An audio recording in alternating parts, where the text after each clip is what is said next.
Virgo, hello! Ito yung reading mo for July 25 to 31 or kung kailan mo man matsyempuan itong reading na ito kasi timeless reading din naman ito, Virgo. Kamusta ka? Sana ikaw ay okay? Shoutout sa ating mga YouTube channel members at sa ating mga Facebook page subscribers. Maraming salamat at nadadagdagan na kayo. Salamat sa pagtangkilik, suporta. At syempre salamat din dun sa mga matagal nang nanonood ng mga readings natin, mga taga-subaybay natin, sumusuporta. Ayan. Regarding mga personal readings naman, dumiretso na lang po kayo sa aking FB page or basahin nyo yung description nitong video, nakasulat dyan kung paano, no, yung mga detalye kung balak nyo mag-book or mag-inquire. Shoutout din sa mga nagpapadala ng yung mga super thanks sa YouTube. Ayan, lately may mga nagpapadala, salamat. Pati na rin yung mga nagpapadala ng stars sa ating Facebook page. Yan. At kung bago kayo, don't forget to subscribe, like, or follow. Ano yung overall energy mo, Virgo? Reversed, Seven of Swords, Aquarius energy. Uy, meron ditong parang nagmamalinis. Coming clean kung sino man ito. Coming clean sa kanyang mga ginawang kalokohan o kunwari nagmamalinis. Inaabsuelto niya yung sarili niya dun sa mga ginawa niya. Pwedeng yan, kuno-kuno, wala siyang ginagawa, in denial siya. Nagmamalinis nga so pwedeng dinidinay niya na meron siyang mga kalokohan na ginagawa pero actually meron. Parang, wala masyadong evidence, hindi napatunayan, kaya parang si Palos nakalusot, wala akong dyan hindi ako guilty dyan wala akong ginawang ganyan, ganun yung energy niyang person na yan, at pwedeng Aquarius siya.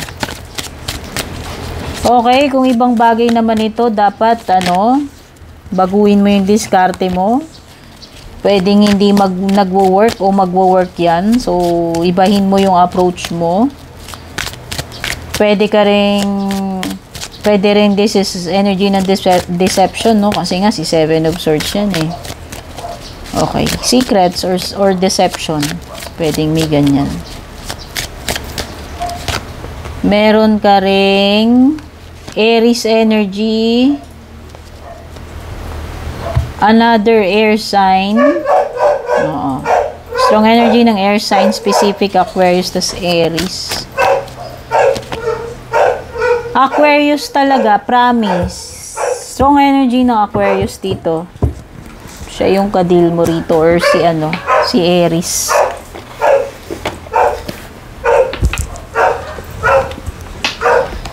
Okay, so you need to maintain your self-respect, Virgo, at this time. Respetuhin mo sarili mo, igalang mo. Dahil dito parang maang-maangan pa to pwedeng niloloko ka. Dinideceive ka talaga niyang person na yan, kaya dapat respetuhin mo yung sarili mo.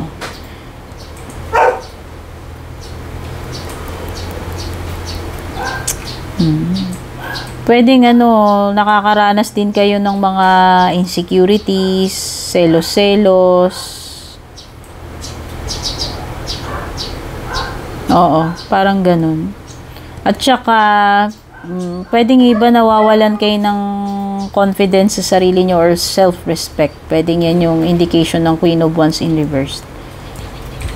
Yan. Kung ikaw man yan. Kasi, energies mo yun nandito Grabe talaga yung card mo ng deception. Dalawa to. Maliwanag talaga to. May lokohan na nangyayari dito, Virgo.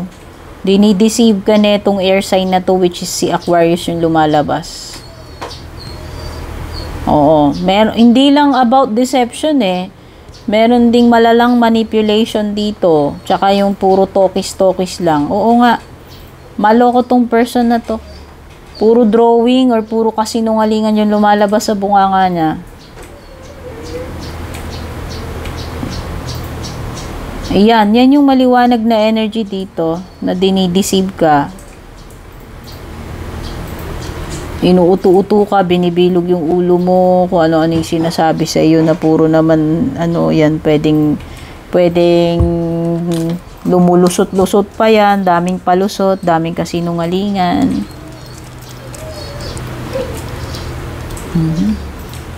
Okay, may mga ano dito.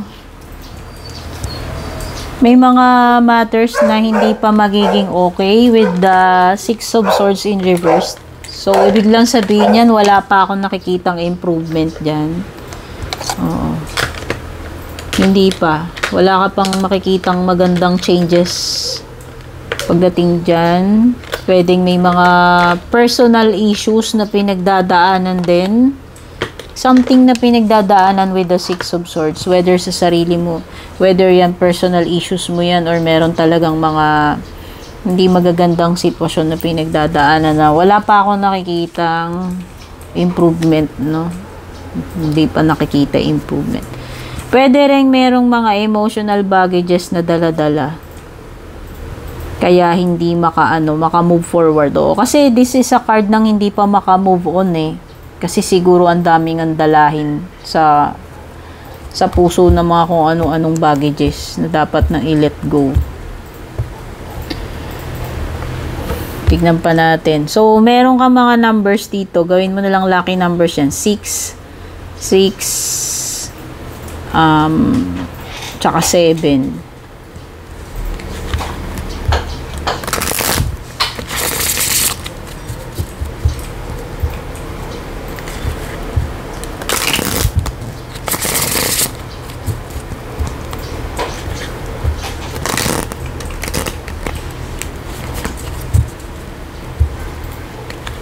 Six, 7, 11, at saka 13.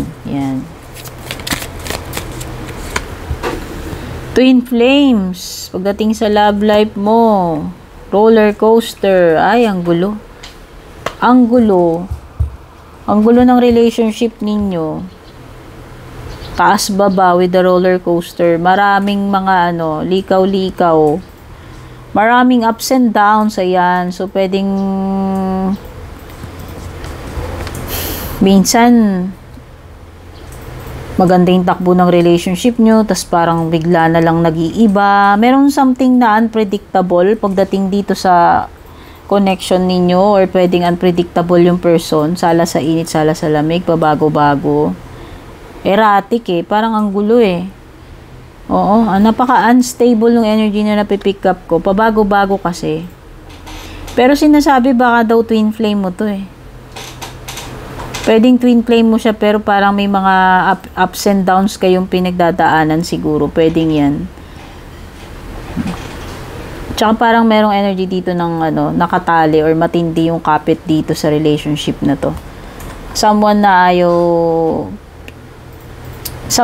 ayaw i-let go basta-basta. Hindi ma-let go basta-basta.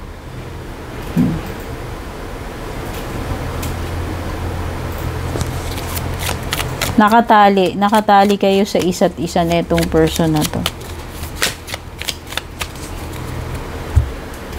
Pwedeng yung isa gusto niyang kumawala pero hindi siya makawala. Tapos yung isa naman ayaw niyang bitiwan yung isa. Yan. Ano pa yung mga paparating sa iyo? Virgo.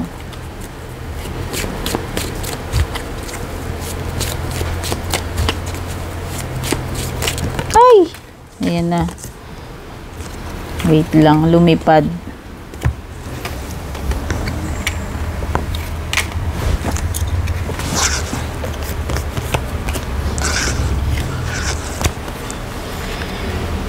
Scales, parang Libra energy to. Keep your life in balance. You need to take control dito sa buhay mo, Virgo. Baka may mga bagay na wala na sa balanse. Yun yung kailangan mong ibalik sa balance or i-adjust. O, yung mga bagay na napapabayaan mo na, yung mga bagay na kinukulang or sumusobra sa buhay mo, yan yung kailangan mong i-adjust. At pleasure with a close friend. Ayan, oy. Sino ba ito? BFF mo. Meron kayong happy time ni BFF. Ayan, kung sino man itong best friend mo.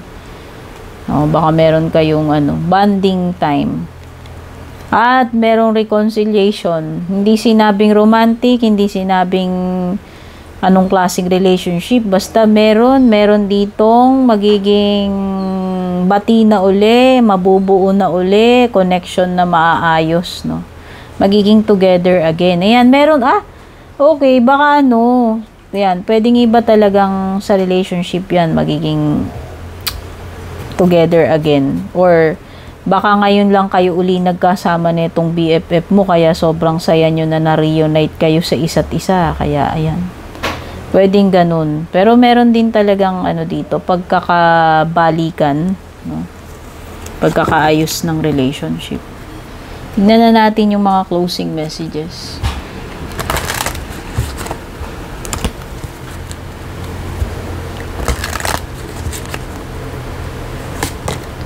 It's up to you daw. Bahala ka na daw dyan mag-decide. Depende naman yan kung ano talaga yung gusto mong mangyari. Ano yung dinidikta ng puso mo, ng intuition mo. Within the next few weeks, may timing dito. Oo, sa mga susunod na linggo, abangan mo kung ano man yan. Mukhang merong something, baka may importanteng ganap. Or baka naman kung merong kang tinatanong sa isip mo kung kailan, pwedeng ito yon, no? So, mga ilang weeks pa daw bago mangyari. Or baka maghintay ka pa ng mga ilang weeks. O may mga bagay na kailangan pag-isipan ng mabuti. Virgo, reconsider. Reviewin mo muna. O halimbawa na, nasabi mo, oo, gagawin ko na, pero wait. Baka dapat ipagpaliban mo muna. Kasi meron ditong timing eh. So, siguro isipin mo muna, i-delay mo muna, postpone mo muna, reschedule mo muna, maghintay ka muna ng mga ilang linggo. Okay. Basta itong reconsider, huwag kang magmamadali dyan. Kung kahit sa una parang may initial na decision ka na, balikan mo yun. Pag-isipan mong mabuti, reviewin mo yung decision mo.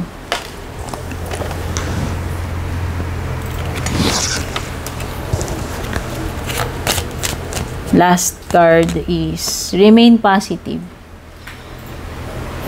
Okay, kung hindi man maganda yung mga nangyayari, Virgo, huwag kang mawalan ng pag-asa. Always think positive. Yun yung sinasabi ng angels mo. Kasi pwedeng merong magandang mangyayari. Kailangan mo lang maging patient dito. Kasi ayan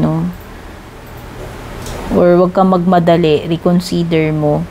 Huwag kang magpadalos-dalos. So, pag-isipan mo munang mabuti. Okay, sana makatulong sa iyo itong reading mo, Virgo. Take care. God bless, babush.